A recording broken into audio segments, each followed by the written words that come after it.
O barco vinha no balanço a sotavento e as gávias batiam algumas vezes de encontro aos mastaréus. Ó do leme, onde está? Sudoeste, 4 e 3/4 a oeste. Larga sobre a giba. Caça, issa e alabraços a sotavento. Folga a escota de retranca. Caça a proa. Alivia o leme e ala grande e gávea a sotavento. Obras de sobre, giba e joanetes. Arria e carrega. Ferra, carrega a vela de ré.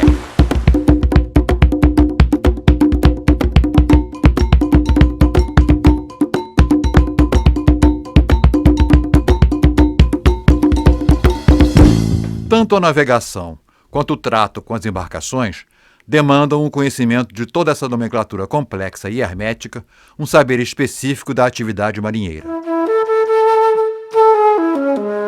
Na canoa lusitânia, podem ser observadas particularidades técnicas na forma do casco, na sua bolina, nos mastros e no maçame da embarcação, com suas amarras, nós, moitões e assim por diante, com nomes especiais, objetos que são a representação materializada desses conhecimentos.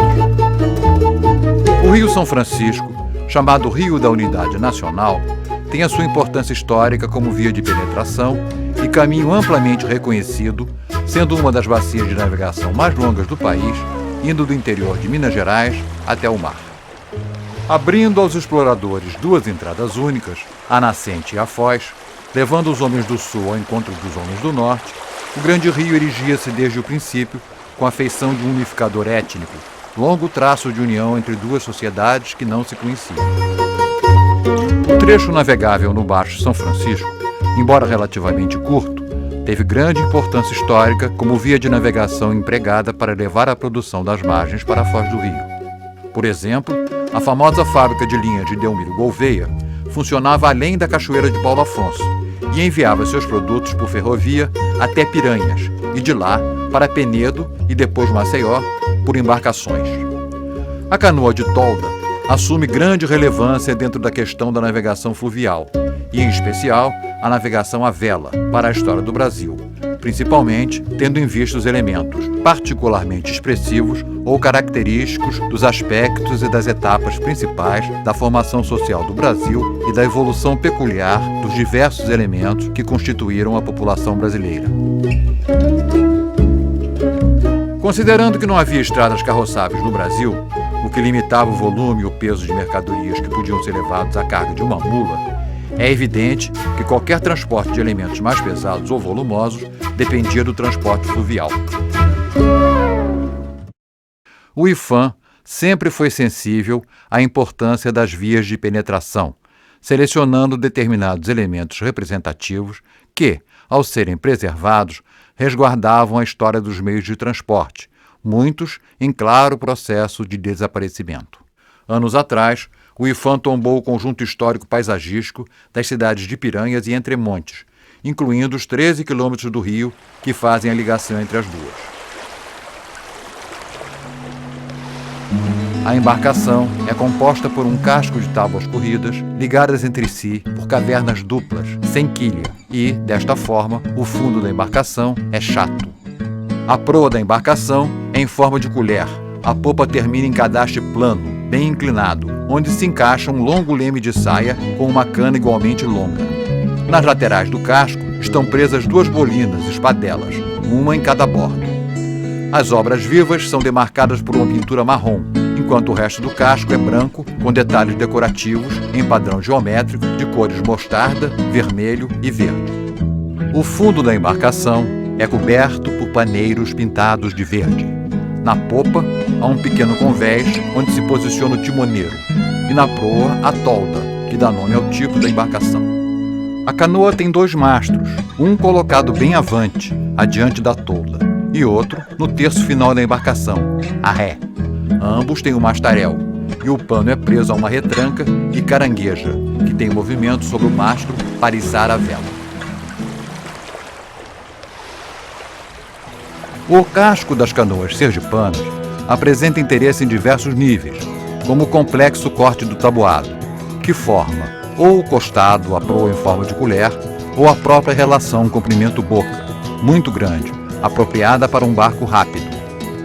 Este último aspecto, comum nas embarcações brasileiras, foi importante para a sobrevivência das canoas sergipanas, pois com a grande superfície bélica das mesmas, elas conseguiam uma boa velocidade, a ponto de poder competir por algum tempo com os barcos motorizados usados naquele trecho do rio.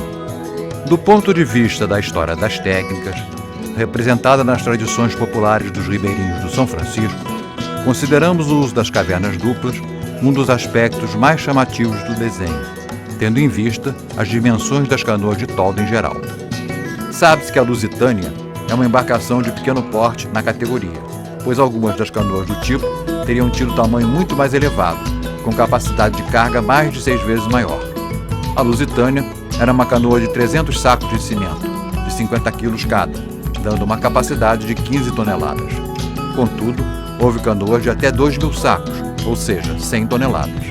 Em termos de comprimento, há menções históricas de canoas sergipanas com mais de 20 metros de comprimento, enquanto a canoa em estudo tem apenas 15,7 metros, o que a colocaria no termo médio dessas embarcações. Contudo, apesar das dimensões avantajadas das canoas de toldo em geral, elas não tinham quilha. O seu casco era construído usando-se uma técnica milenar, montando-se o costado a partir das cavernas que eram colocadas emparelhadas, cavernas duplas. A solução de um casco sem quilha era bem apropriada para o São Francisco, tanto é que as canoas de todo o Brasil têm, em geral, um casco de fundo chato. Mas, nas de Sergipe, os artesãos locais encontraram uma solução para complementar a embarcação que as permite se destacar do conjunto: a bolina. O uso de um casco com quilha não pode ser dispensado sem maiores problemas, especialmente num navio à vela. Uma embarcação sem quilha, ou com casco pouco afilado, tende a rolar mais, podendo até emborcar em águas agitadas. Navios à vela de corrida, hoje em dia, chegam a ter imensas quilhas. Além disso, em um navio sem quilha, um vento de través pode forçá-lo para o lado, já que ele tem pouco calado e, portanto, pouca resistência a essa pressão lateral. Nas canoas sergipanas, a solução encontrada para esse problema foi o uso de bolinas, que são peças de madeira que giram sobre um eixo preso ao costado, atuando como uma quilha. Alguns barcos usam esse tipo de recurso. A quilha móvel não é uma solução tão rara assim nos dias de hoje, para poder manter um pequeno calado e, ainda assim, ter a estabilidade que a peça oferece. É o caso das canoas nordestinas, que às vezes têm uma bolina central móvel. Assim, as bolinas laterais talvez sejam um aspecto mais notável das canoas sergipanas, pois são bem raras. No caso do São Francisco, a bolina seria uma descoberta local, em função das necessidades específicas da navegação fluvial e da genialidade dos artesãos locais, e, por sua raridade, uma solução extremamente interessante em termos culturais. No caso da navegação fluvial de transporte, contudo, não se pode dizer que os barcos à vela sobrevivam, pois os exemplares em uso, como a Lusitânia, já são muito raros. Também devemos dizer que a canoa é uma boa demonstração da resistência das características culturais da atividade. O tipo, com cerca de 250 anos de idade, resistiu a diversas e profundas modificações no contexto em que se inseria. Durante a sua existência, toda a sociedade da região passou por profundas modificações políticas, sociais e econômicas, mas a canoa é uma demonstração da resistência às mudanças que ocorreram. Toda essa atividade marinheira criou uma mística que sobreviveu aos trancos e barrancos até os dias de hoje, mas tende a desaparecer de nossa cultura à medida que os barcos à vela forem sendo substituídos por embarcações motorizadas. E isso fará com que a marinharia deixe de ser arte e passe a ser técnica, não mais aprendida nas lides do mar.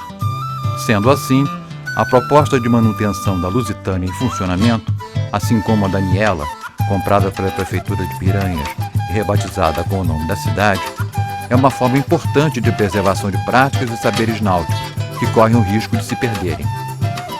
Neste aspecto, é importante frisar que, apesar da preservação de um objeto em museu ser mais viável em termos de conservação de características físicas, o objeto, ao ser musealizado, perde a sua função original, deixando de ter, portanto, esse aspecto de preservação de usos e costumes. Desta forma, fica patente a importância da manutenção em atividade desses últimos vestígios da tradição fluvial que está sendo tentada em Sergipe, e a salvaguarda da canoa lusitânia, como elemento representativo de conhecimentos e práticas que estão desaparecendo.